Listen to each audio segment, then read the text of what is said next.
there is a level of anxiety that comes with leading a group and making sure nobody gets hurt and everybody's okay. So I wanted to bring that, you know? It's something people don't talk about with leadership. Right. Like, you know, you get clammy hands, you're like, dude, I don't know what to tell you. Go, like, fight that guy. Go punch him. I don't know. Figure it out. Like...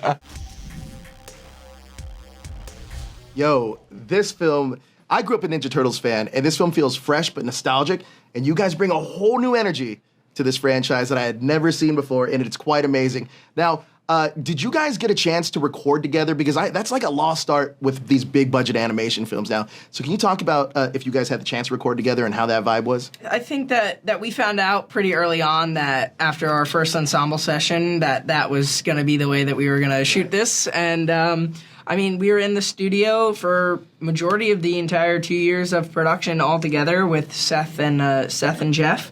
And we were recording, and we just found out that gave us the most like realism and that authenticity of like really in a room arguing. Like that gives you that feel because we literally were. Yeah. You get good turtle banter. That's what you're looking for. Yes. Yeah. Was there any of that banter that wasn't necessarily on the page that you brought to the movie? Oh, 100%. I would say, like, a good chunk of the movie is a lot of improvisation. Like, we literally, like, and I think we did a good job, especially, like, Nick, to bring it back, because we would do the scene, and then we'd do it again, and then Jeff would be like, okay, just, like, be yourself. Like, say it if you weren't even trying to be a character, which was the most, like, important thing, was that we were bringing, like, life to the character by just saying what was on our mind, saying what a teenager would say, and then Nick would kind of bring it back to, like, the script. But I think we all did a good job of just, like, going off of what we thought would be right. So you actually were like the Leo in, like, real life. I'm realizing it now, yes. I was the leader the whole time. Yeah, it just oozed out of me. But yeah, we had a great script, but it was also very fun to just mess around and see what came out. And, you know, I think Jeff or Seth said that they were listening to us while we were just hanging out and not even recording. And they would go back into the booth and they would be like, okay, we need to get them to say that into the mic. So it was very, like, realistic. It was just us, really. Yeah, I think that you guys capture the essence of each Ninja Turtle perfectly.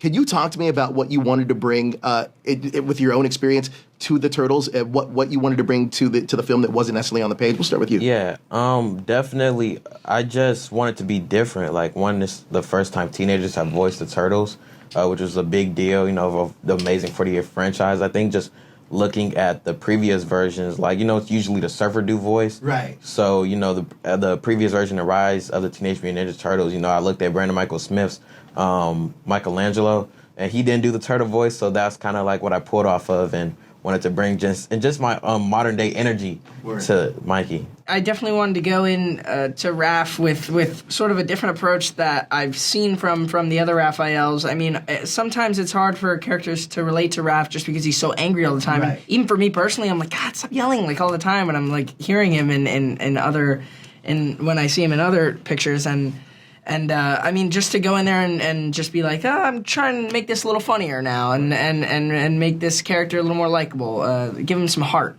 It was really the approach. Yeah, I think Donnie, like, I think they did a good job of, like, bringing the essence of, like, the geeky nerd side, but, like, giving it a fun feel and not just be like, oh, he's a computer geek. Like, he really is a fun guy. Like, and he makes references to anime and he makes references to K-pop, which I think is really cool because it brings a new generation. Like, it really touches the new generation. Yeah, I think for me it was bringing a quality of nervousness to Leo because when you're a teenager and when you're dealing with these high-stakes situations, you know, we're fighting bad guys all the time.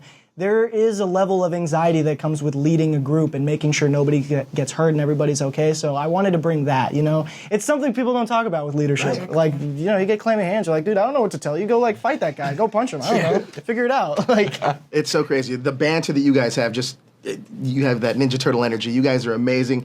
Thank you so much for your time. The film's absolutely incredible. thank I you appreciate so your much. time. I'm glad you liked it. Yeah, it's great. Thank you guys so much.